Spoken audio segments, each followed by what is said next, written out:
The fifth day. Again, thanks to the sheep. This secret of the little prince's life was revealed to me. He asked me abruptly, without any warning, like the flood of a problem he had thought about for a long time in silence. A sheep, if he eats shrubs, then he also eats flowers? A sheep eats everything that he encounters. Even flowers that have thorns? Yes, even flowers that have thorns.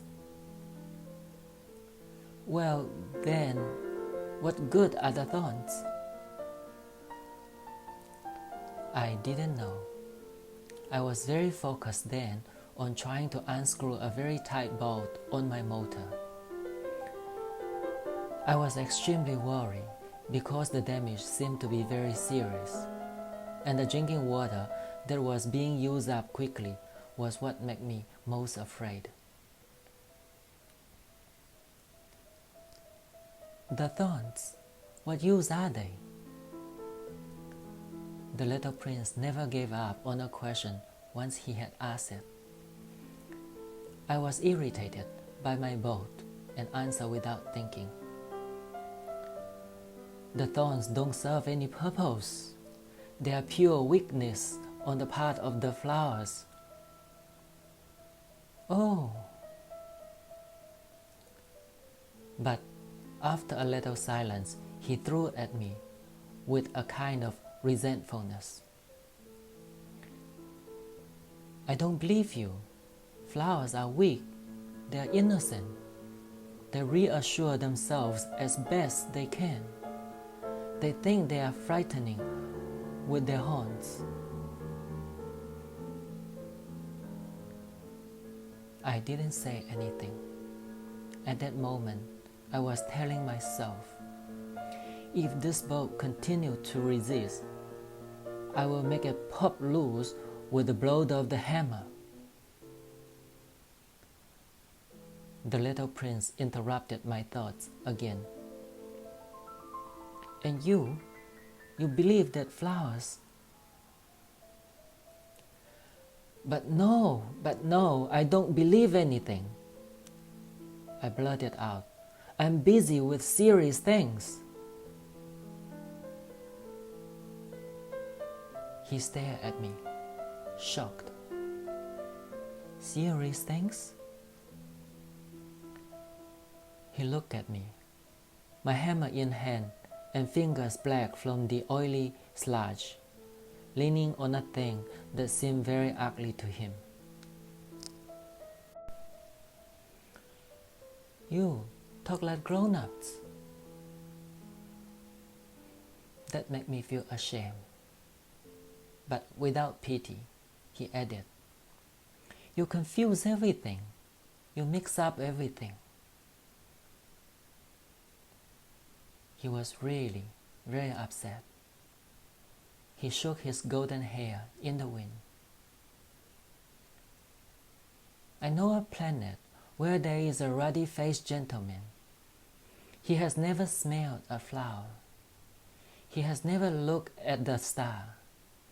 He has never loved anyone. He has never done anything other than numbers. And all during the day he repeated like you, I'm a serious man, I'm a serious man. And that makes him swell up with pride. But he is not a man. He is a mushroom. A what? A mushroom.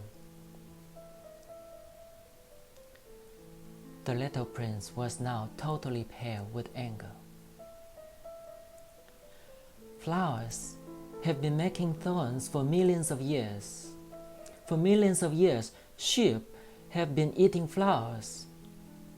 And it is not more serious to seek to understand why they go to so much trouble to make thorns that never serve any purpose. It is not important.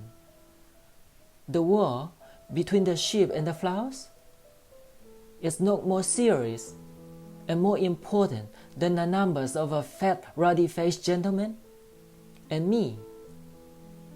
If I know a flower that is unique in all the world, that exists nowhere except on my planet, and that a small sheep might wipe it out in a single shot like that one morning without realizing what he's doing, that's not important?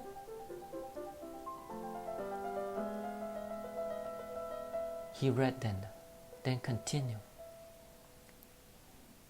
If someone loves a flower that exists only in a single example among the millions and millions of stars, that's enough to make him happy. When he looks at them, he tells himself, my flower is there somewhere.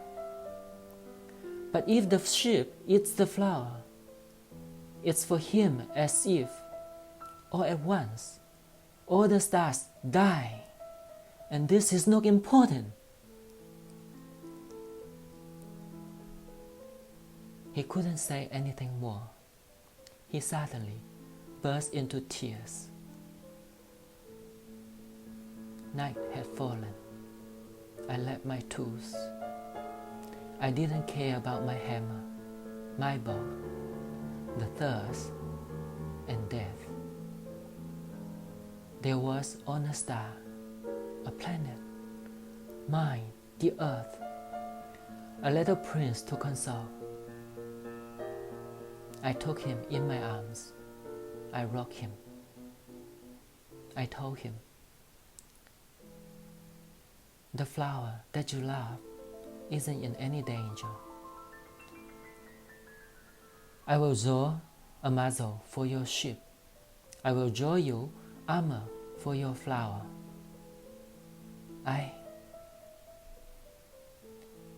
I didn't know what else to say.